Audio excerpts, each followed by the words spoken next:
পাখিদের বিভিন্ন সময় বিভিন্ন রকম মুড হয়ে থাকে, সেটি আমি আমার এই ভিডিওর মাধ্যমে তুলে ধরার চেষ্টা করেছি। আমি যে প্রথম যে পাখিটি দেখতে পাচ্ছি, এই পাখিটির নাম হলো প্লেন প্রিনিয়া। আমরা একে ঘাস ফুটকি বলি। এরা সাধারণত ঝোপঝাড়ে থাকতেই ভালোবাসে। ঝোপঝাড় থেকে এই রকমভাবে আওয়াজ করতে থাকে। এটাই তার বিশেষ একটা ভাব বা মুড। এই রকমভাবে সে কন্টিনিউ মুখে আওয়াজ করতে থাকে। এটি হালিশহর রেলইয়ার্ড সংলগ্ন অঞ্চল থেকে সংগ্রহ করা। এখন আমরা দ্বিতীয় যে পাখিটি দেখতে পাচ্ছি, এই পাখিটিকে আমরা বলি স্কেলিবেস্টেড মুনিয়া বা তেলিমুনিয়া। এদের স্ত্রী এবং পুরুষের প্রভেদ খুব একটা বোঝা যায় না। দানা শস্য এর অত্যন্ত প্রিয় খাদ্য। দানা শস্য পেলে আর এর অন্য কিছু চাই না। যখন সে দানা শস্য খায় তখন তার অন্যদিকে কোনো মন থাকে না। সেই দানা শস্যের ওপরেই নিজেকে একদম নিবেশ করে রাখে। দেখুন এখানে কি সুন্দরভাবে সে দানা শস্য খাচ্ছে। এই ভিডিওটি আমি 3 মিনিট ধরে করেছি, কিন্তু এখানে স্বল্প সময়ের জন্য ভিডিওটি দেওয়া হয়েছে। এটি আমি আমাদের হালিশহর রেলইয়ার্ড সংলগ্ন অঞ্চল থেকেই সংগ্রহ করা। এটাকে বলছি তেলিমুনিয়া। এখন তৃতীয় যে পাখিটি আমরা দেখতে পাচ্ছি, এটাকে বলা হয় স্ট্রিক লাফিং থ্রাশ। বাংলায় আমি একে বলি হাস্যথ্রাশ। 2024 সালে অক্টোবরে যখন মনীষারি বেড়াতে যাই, তখন ভোরবেলায় এর মিষ্টি আওয়াজে আমার ঘুম ভাঙল এবং এ একই নাগারে এইরকমভাবে সকালবেলা বা ভোরবেলায় আওয়াজ করতে থাকে। এটাই তার বিশেষ একটা ভাব বা মুড।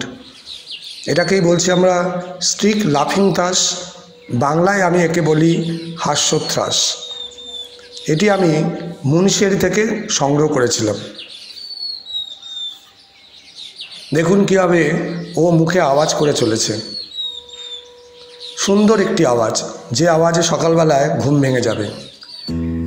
এটি হলো হোয়াইট রাম মুনিয়া। একে আমরা বলি ধলা কোমর মুনিয়া।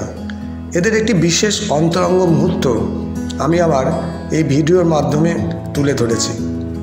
এদেরও কিন্তু স্ত্রী পুরুষে প্রভেদ বোঝা যায় না, কিন্তু এখানে মনে হচ্ছে এরা স্ত্রী পুরুষই আছে।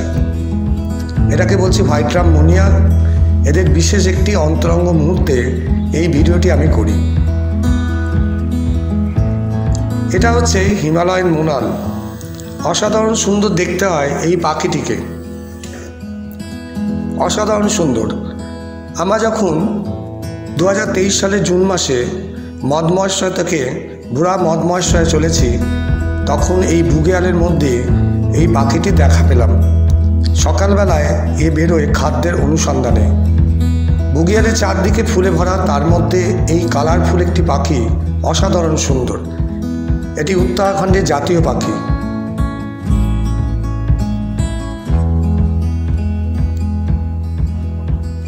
এখন আমরা দেখতে পাচ্ছি আরেকটি পাখি। এই পাখিটি হলো রেড অ্যাভাডাড।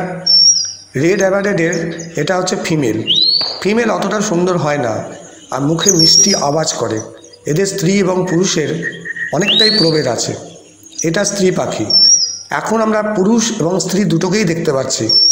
পুরুষ পাখিটির নিচে রয়েছে, স্ত্রী পাখিটি তার ওপরে রয়েছে।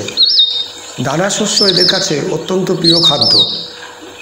জল আছে এমন জায়গায়, ঘাস আছে, সেখানে যদি দানা শস্য থাকে তাহলে এদের আর দেখে কে? এরাকেই বলছি রেড অ্যাভাডাড বা স্ট্রবেরি ফিঞ্চ বা লাল মুনিয়া। এই লাল মুনিয়া এটি পুরুষ পাখি। এটি আমি এই বছরে আমাদের রেলইয়ার্ড সংলগ্ন অঞ্চল থেকে সংগ্রহ করি। অসাধারণ সুন্দর দেখতে হয় এই পাখিটি, আর মুখে সুন্দর একটি মিষ্টি আওয়াজ করতে থাকে এরা। এই পাখিটিকে আমরা বলছি রেড অ্যাভাডাড বা স্ট্রবেরি ফিঞ্চ বা লাল মুনিয়া।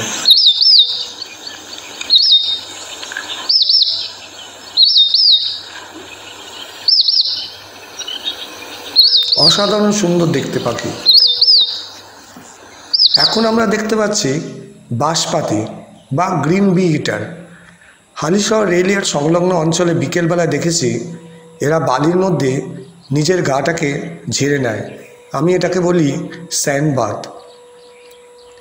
এরা একসাথে সবাই থাকে এবং বালির মধ্যে নিজেকে দেখুন কিভাবে গাটাকে ঘষে নিচ্ছে। এটা হচ্ছে গ্রিন বিটার বা বাংলায় বলি আমরা বাঁশপাতি। দেখুন কিভাবে ওরা বালির মধ্যে নিজেদের গাটাকে ঝাড়ছে। এটা একটা মুড, বিশেষ ধরনের মুড। এক এক পাখির এক এক রকম হয়।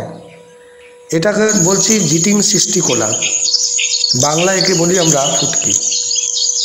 বিকেলবেলা অপরাহ্নে যখন এদের খাওয়া দাওয়া সব শেষ হয়ে যায় তখন এইভাবে বসে থাকে। সবাইকে আমার ধন্যবাদ জানিয়ে আমার এই শর্ট ফিল্মটি শেষ করলাম। পরিবেশ রক্ষা করুন, তাহলেই পাখি বাঁচবে।